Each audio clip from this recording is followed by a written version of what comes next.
Butu na moi, ba sage-femme bazali pembeni ya basi ya zemi mpona kosala mosala bango na motema mobimba. Bazali ba oyo batangi kilasi na makambo oyo etali kaka nzela ya mabota. Mosala na bango esalamaka pe pembeni ya monganga. Soki mwasi ya zemi alakisi mikakatano mpona kobota, bakotinda ye epa monganga. Epai wana nde lisungi na bango esukaka. Bazali na mwasi ya mbwazwa zemi na tango ya zemi na kobota pe na nsima ya kobota. Mibu 27 na mosala na ye, Hélène Bombula azali bongo présidente sectionnaire ya ba sage-femme na centre mère et enfant ya Bahumbu. Rôle na biso tout d'abord ebandi kobanda ba mama na zemi. Tozwi bango na CPN, tolandeli zemi po ekende malamu tina tango ya kobota.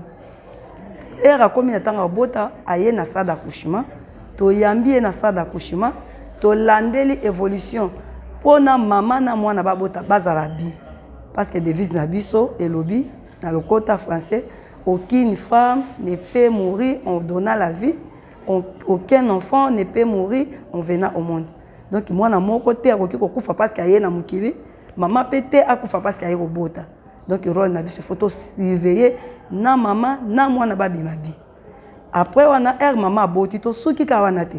To landi mama ti na 45e jour. To bimi na ye na postpartum ti na 45e jour période wana peza makasi. Mama pa kokufa ba maladie ya ka ebele, surtout éclampsie wana et continuer na ba mama ti 45e jour. To suki te, to ke na ba mama na 45e jour to zupe bango na planification familiale. Parce que maman abota na tango kesi esengeli alongola zemi te akufa te parce que alandisi mabota pembeni akufa pete parce que azana ba zemi ya mabe et puis babwaka pe bana te parce que passe eleki malgré mwana ye na bwaka na ngai akoma enfant de l'air.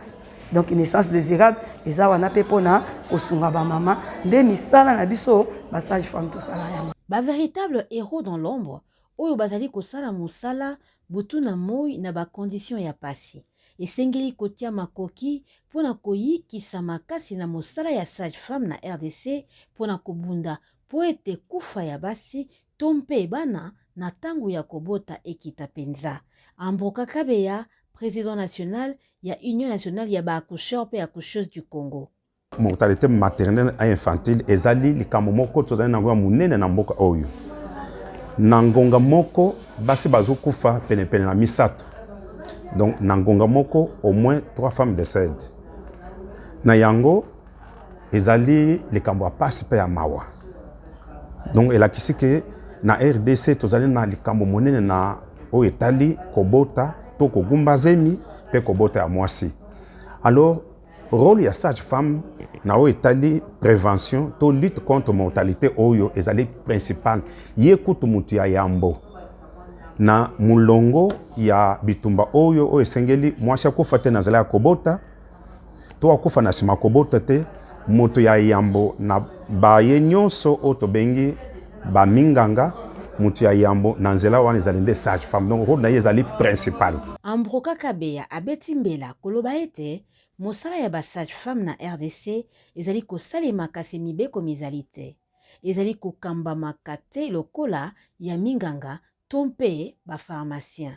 Nasengi bakonzi ya mboka batala likambo na tango tozali koloba oyo mokanda oyo tosi tosali mpona kopesa mibeko na mosala oyo ya sage-femme esi ekomi na ndako munene oyo tobengi assemblée nationale.